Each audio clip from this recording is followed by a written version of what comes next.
August 1944. The high plains of Wyoming stretched endlessly beneath a sky so wide it seemed to swallow the horizon. In the back of a canvas-covered military truck, 23 German prisoners of war sat in silence, their threadbare uniforms still bearing the dust of North African battlefields and the salt stains of Atlantic crossings. They had been captured months earlier, some at Kasserine Pass, others during the collapse of the Tunisia campaign, and now they found themselves transported across an ocean to a land they had been taught to fear and despise.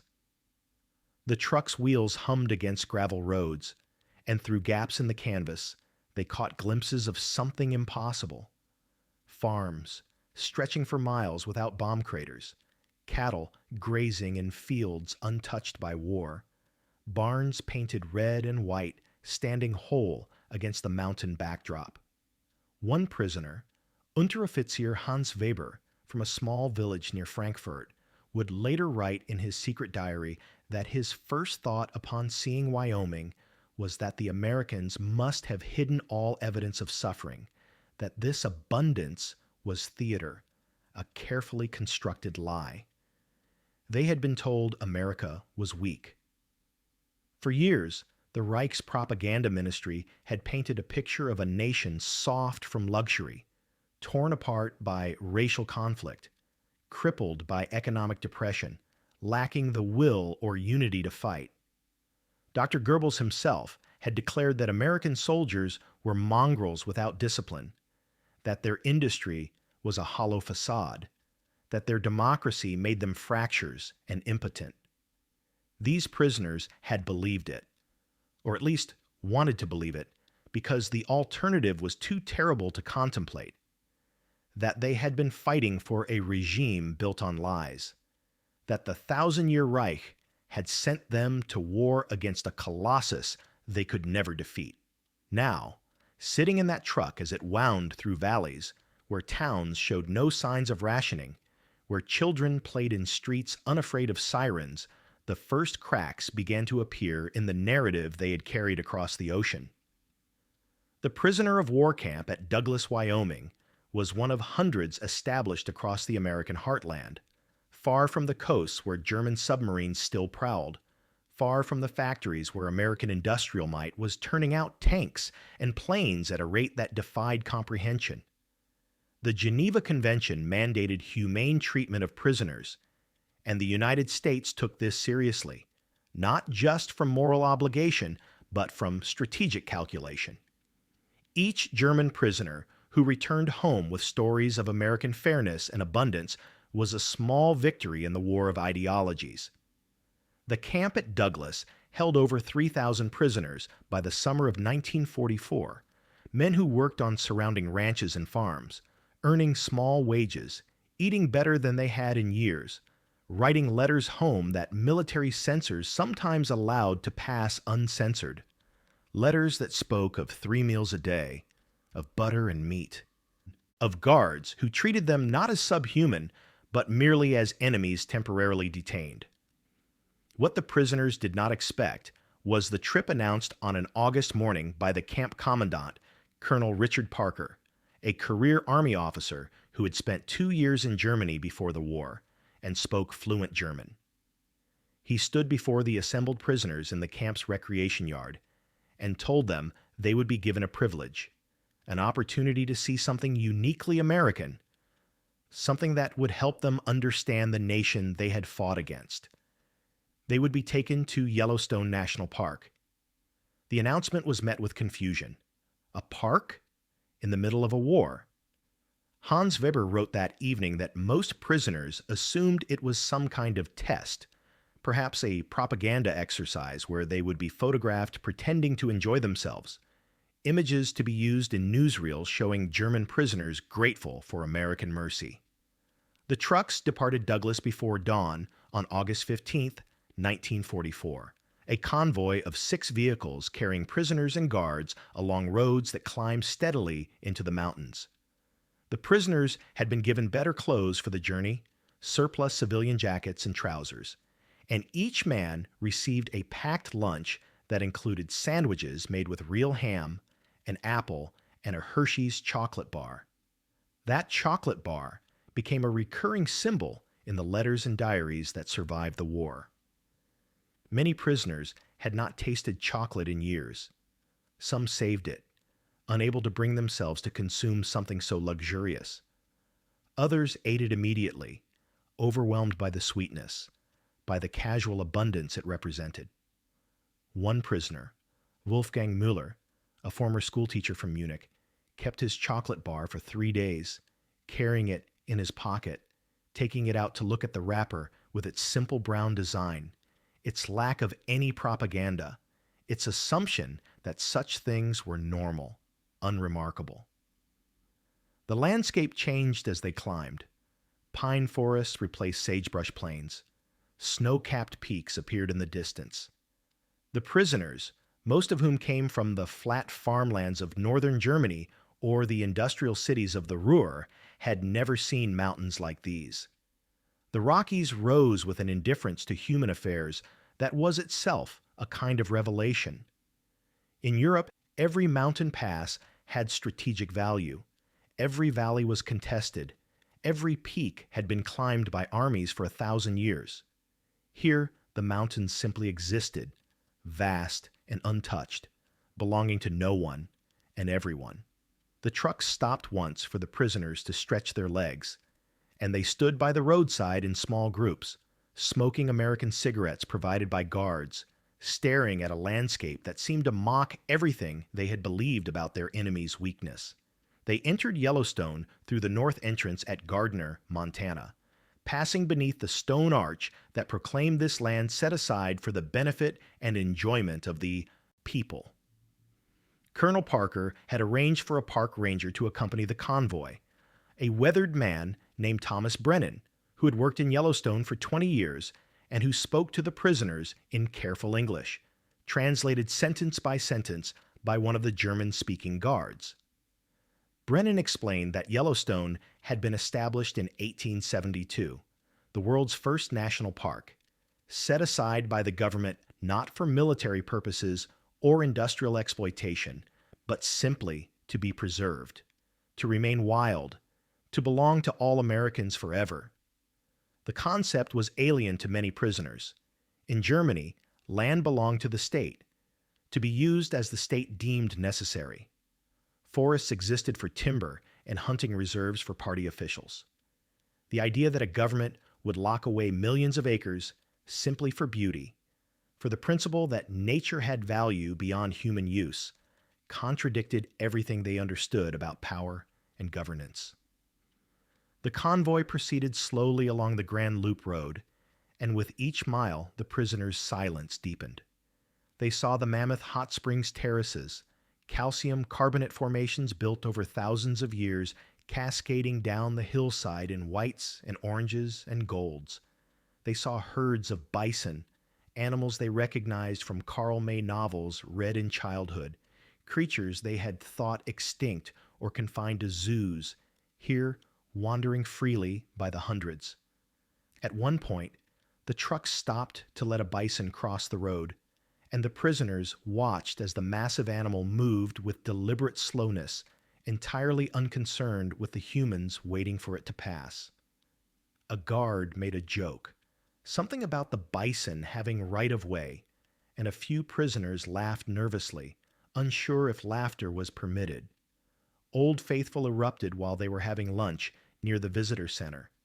The prisoners had been given permission to sit on the benches surrounding the geyser, guards stationed at discreet distances, close enough to prevent escape, but far enough to allow the illusion of normalcy. When the water began to surge, when the column of steam and boiling water shot into the air with a roar that echoed across the basin, Hans Weber wrote that several men stood involuntarily, overwhelmed by the raw power of it.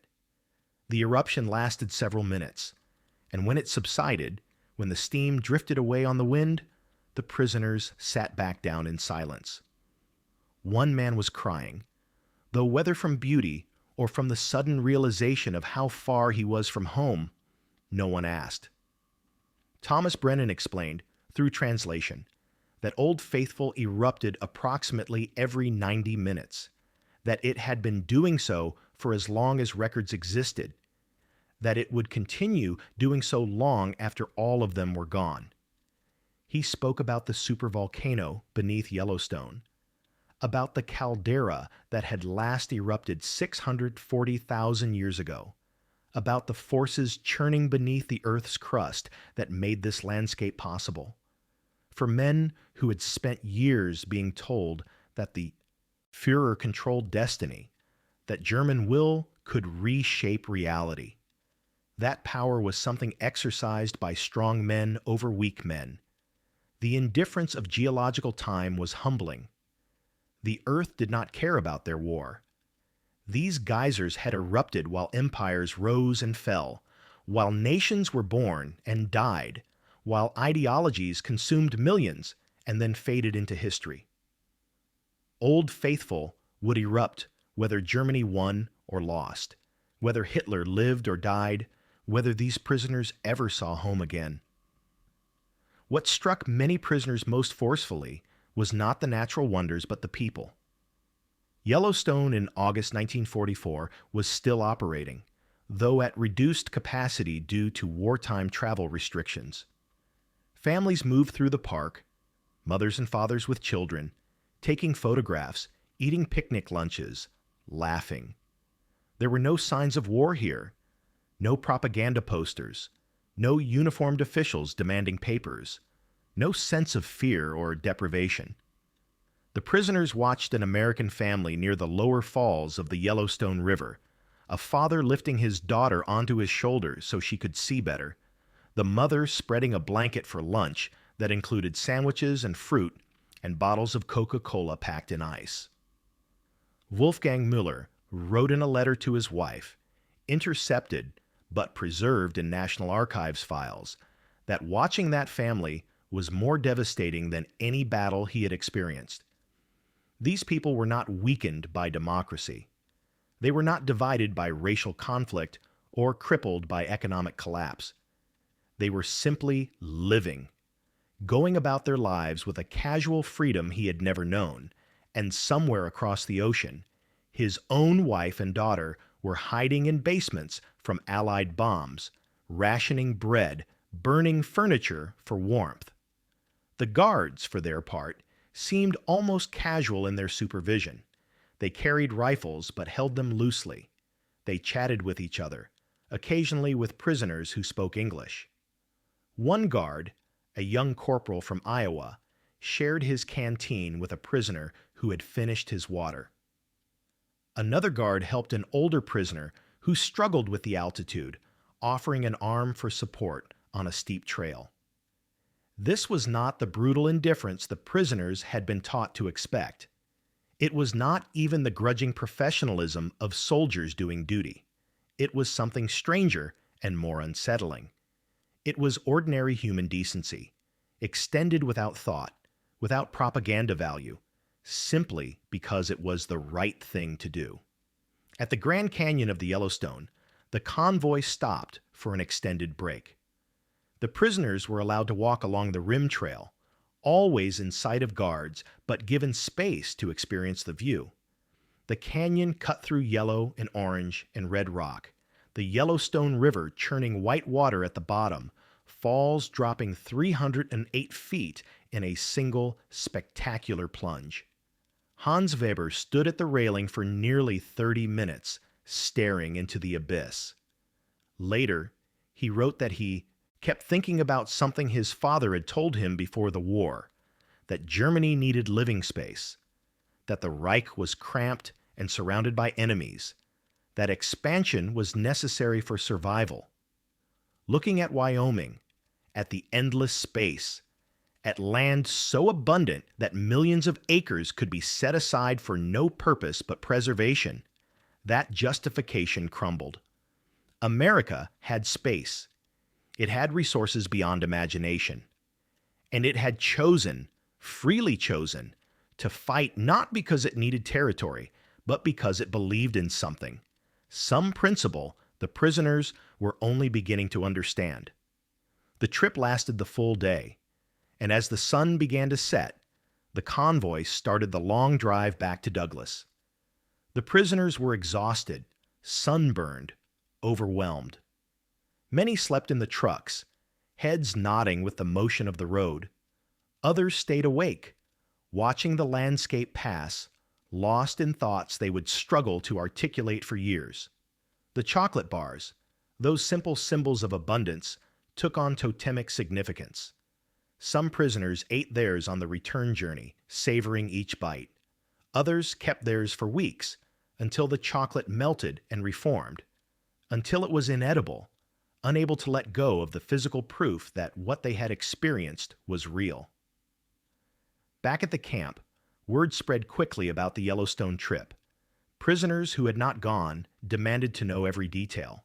Hans Weber's diary became a kind of sacred text, passed from barracks to barracks, read aloud in the evenings.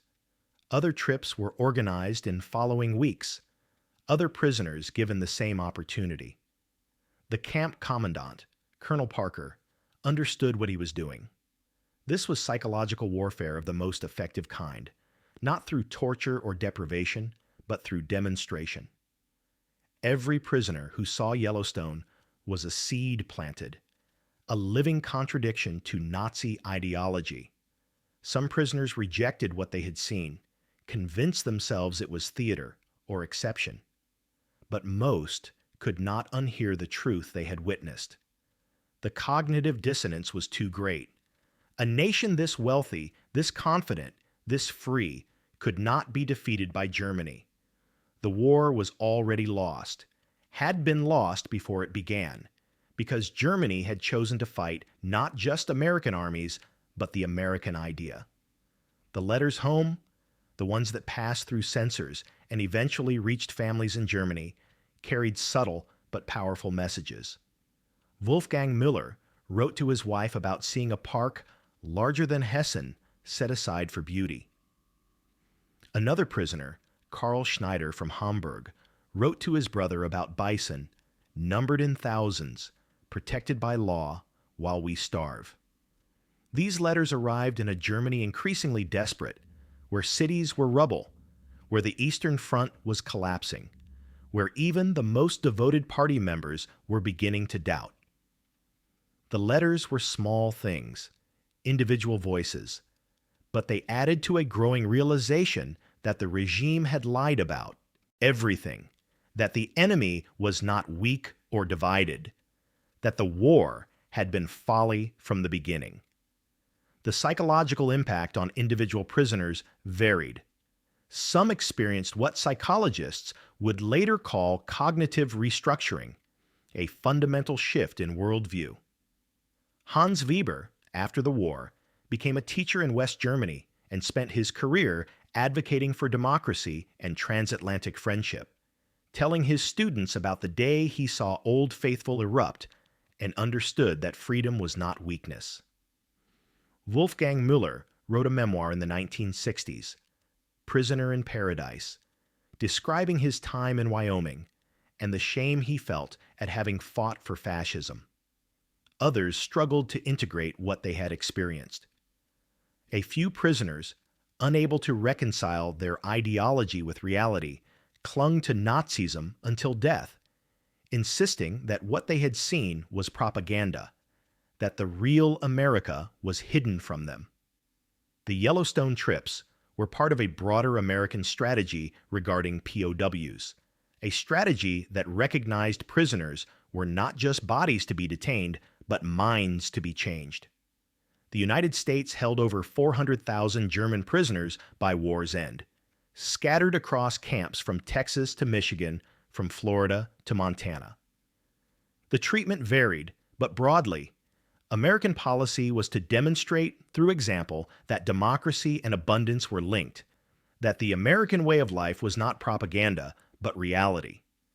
Prisoners worked alongside American farmers, ate in American diners, attended movies in town theaters, and experienced a level of racial and ethnic mixing that Nazi ideology declared impossible.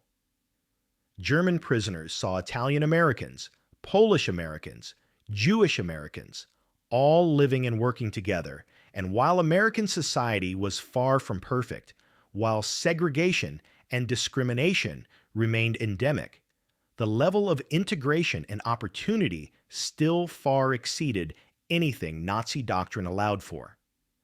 The irony was not lost on some prisoners. African American soldiers sometimes guarded German POWs, and the prisoners were often treated better than the black soldiers who guarded them. German prisoners could eat in restaurants where their black guards could not. They could stay in hotels that refused black customers. This contradiction exposed another American truth.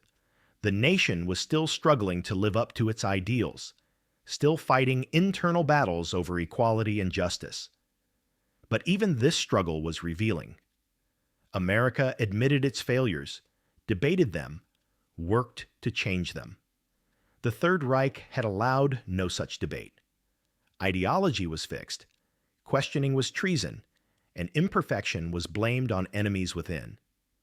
American democracy was messy and slow and often unjust, but it was also self-correcting in ways totalitarianism could never be. The symbolic power of places like Yellowstone lay precisely in their impracticality. In total war, when every resource should be directed toward victory, America maintained national parks. Families still took vacations. Ice cream was rationed but not banned. Movie theaters stayed open. Baseball continued. This was not weakness or lack of commitment. It was confidence. America could fight a global war on multiple fronts while still maintaining civilian life, while still preserving beauty, while still honoring the principle that the nation existed for its people, not the other way around. For prisoners raised in a system where everything was sacrificed to the state, where individual desire was crushed beneath collective will, this was incomprehensible. How could a nation so soft also be so strong? The answer, though many prisoners resisted it, was that the softness was the source of strength. People fought harder for a nation they loved than for one they feared. The chocolate bar remained, in survivor accounts and historical records, a recurring symbol. It represented everything the prisoners had not expected: abundance, casualness, the assumption that pleasure was not a luxury but a birthright. In Germany, chocolate had disappeared years earlier, replaced by ersatz substitutes that tasted of sawdust and chemicals. Children grew up not knowing real chocolate. Adults remembered it as a pre-war luxury. Here in America, prisoners were given chocolate for a day trip, as casually as one might give a child a snack. That casualness was itself a kind of warfare, a demonstration that America's resources were so vast that even prisoners raided chocolate, that the home front was so secure that families could still take vacations to national parks, that the industrial base was so powerful that tanks and planes rolled off assembly lines while civilians still bought cars and refrigerators. By war's end, the German prisoners in Wyoming and across America had become repositories of knowledge that would reshape post-war Germany. They returned home to a nation in ruins, physically and morally destroyed, forced to confront the enormity of Nazi crimes and the totality of defeat. Many prisoners became advocates for democracy, using their experiences in America to argue for Western-style government and market economics. They spoke at town meetings, wrote articles, taught in schools, and gradually helped build the Federal Republic of Germany into a stable, prosperous democracy. The Marshall Plan rebuilt infrastructure, but it was individuals, including returning POWs, who rebuilt ideology, who helped Germans understand that democracy and abundance were linked, that freedom was not a weakness, but the foundation of strength. Hans Weber's diary, donated to the German Historical Museum in Berlin in 1987, shortly before his death, contains a passage written decades after the war, a reflection added in different ink during the 1970s. He wrote, "On that day in August 1944, Standing at the edge of the Grand Canyon of the Yellowstone, I understood for the first time that we had not just lost a war. We had been fighting for a lie against a truth. The truth was simple. People who are free are stronger than people who are enslaved, even when the enslaved call their slavery duty and the free call their freedom ordinary life. Old Faithful erupted that day as it had for millennia, indifferent to empires and ideologies. And I realized that nature itself testified against us. We had tried to remake the world according to will and power, and the world had simply continued being itself, vast and wild and ungovernable. America understood this. They set aside Yellowstone not because they were weak, but because they were strong enough to protect what had no military value, to preserve beauty for its own sake, to trust that a nation built on such principles would endure while nations built on blood and soil would crumble into dust. The lesson of the Yellowstone trips extended beyond individual prisoners or even the post-war reconstruction of Germany. It demonstrated a principle that would define Cold War strategy, that winning hearts and minds required not just propaganda, but reality, not just promises, but demonstration. The Soviet Union would promise workers paradise while delivering breadlines and secret police. America, for all its flaws and contradictions, could point to Yellowstone, to chocolate bars, to families on vacation, to national parks preserved in the middle of war, and say, this is what we are defending. This is what freedom looks like. Not perfect, not equal for everyone yet, but real and tangible and available to those who embrace democracy and market economies. August 1944. 23 German prisoners of war stood at the edge of a geyser basin in Wyoming and watched water erupt from the earth with clockwork regularity. And in that moment, the war's outcome was written not in battle plans or production figures, but in the simple fact that America could afford to show its enemies beauty, could trust that truth was stronger than propaganda, could believe that even men who had fought for evil might be redeemed by witnessing good. The chocolate bars melted and were eaten or discarded. The photographs faded. The prisoners died one by one over the decades that followed. But the lesson remained, carved into history as permanently as the Grand Canyon is carved into stone. That abundance is the child of freedom. That nations built on truth sleep more soundly than nations built on lies. And that sometimes the most powerful weapon is not a bomb or a tank, but simply the willingness to show your enemy who you really are and trust that reality will speak louder than any propaganda ever could. The geysers still erupt, the bison still roam, and Yellowstone endures as testament that some truths are larger than any war, and some freedoms are worth any sacrifice to defend.